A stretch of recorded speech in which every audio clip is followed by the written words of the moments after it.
Assalamualaikum warahmatullahi wabarakatuh. Selamat pagi semuanya.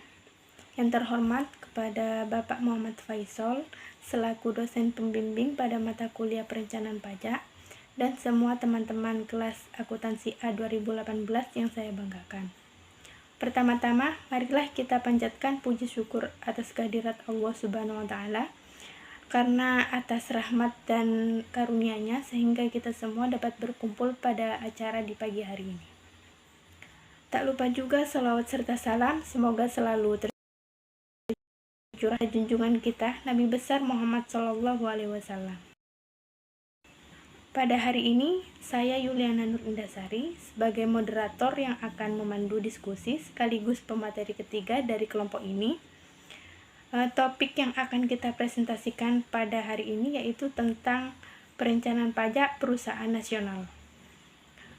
Sebelum diskusi dimulai, saya akan perkenalkan kelompok menyampaikan materi. Yang pertama ada Mas Nur Wahyudi sebagai pemateri pertama, yang kedua ada Mas Bayu Amala Rasul sebagai pemateri kedua, dan yang terakhir ada saya sendiri Yuliana Nur Indasari sebagai pemateri ketiga. Assalamualaikum warahmatullahi wabarakatuh. Perkenalkan, nama saya Bayu Amala Rasul. Saya dari kelompok 6. Di sini saya akan menjelaskan tentang perencanaan pajak, di mana perencanaan pajak merupakan tindakan penstrukturan yang terkait dengan konsekuensi potensi pajaknya, yang tekanannya kepada pengendalian setiap transaksi yang ada konsekuensi pajaknya.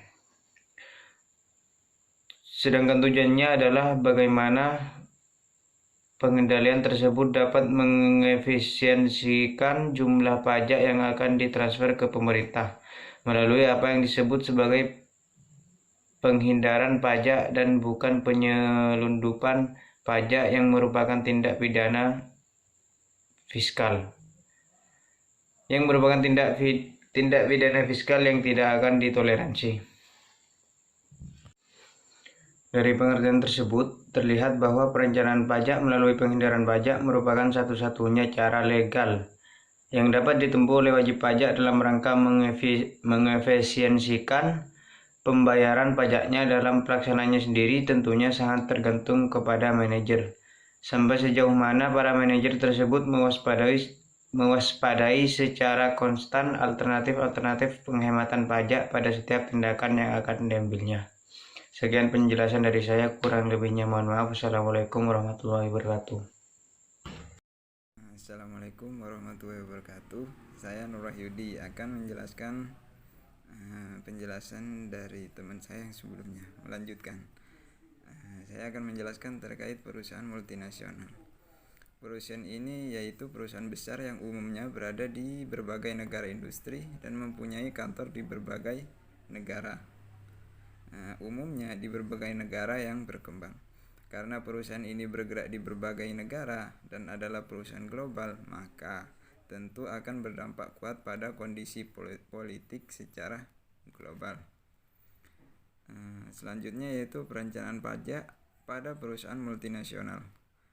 Pada dasarnya sistem perpajakan di sana sama, tapi terdapat beberapa perbedaan, yaitu 1. Tarif marginal yang berbeda, 2. Definisi penghasilan yang berbeda, terus yang ketiga pengertian tentang penghasilan yang dikecualikan dari pengenaan pajak, terus yang terakhir yaitu wajib pajak hanya dipajaki dari penghasilan dalam negeri.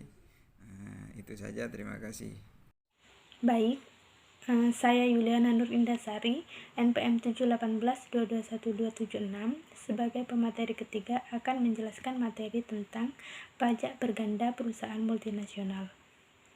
Masalah yang sering dibicarakan dalam rangka perencanaan perusahaan multinasional menyangkut masalah perencanaan pajak atas penghasilan yang berbeda yurisdiksi pajaknya.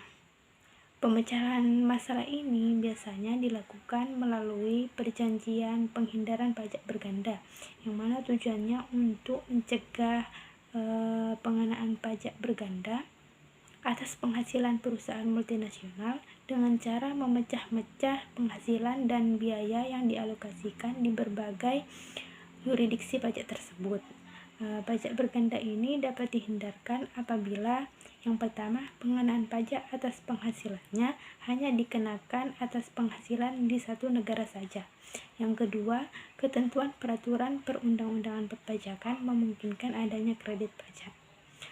Kemudian selanjutnya, pajak berganda dapat diminimalisir dengan kredit pajak, perjanjian pajak, surga pajak, pengecualian pajak, dan prinsip penangguhan.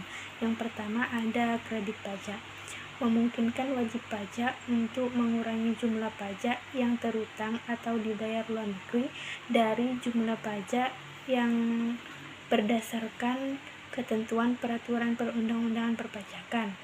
Yang kedua ada perjanjian pajak, mengatur antar negara yang bersangkutan hal-hal apa saja dari suatu penghasilan yang dipajaki dan yang tidak dipajaki oleh otoritas negara di mana penghasilan tersebut diterima atau diperoleh. Yang ketiga ada surga pajak, suatu negara di mana tarif pajak penghasilannya sangat rendah atau tidak ada sama sekali pengenaan pajak atas penghasilan. Yang keempat ada pengecualian pajak, memungkinkan perusahaan tertentu tidak perlu membayar pajak penghasilan atas suatu penghasilan tertentu pula. Yang terakhir, prinsip penangguhan, semacam penundaan pajak sedemikian rupa sehingga perusahaan induk tidak akan dipajaki atas penghasilan luar negerinya sampai dengan perusahaan induk betul-betul diterima. Mungkin hanya itu dari saya, kurang lebih mohon maaf. Wassalamualaikum warahmatullahi wabarakatuh.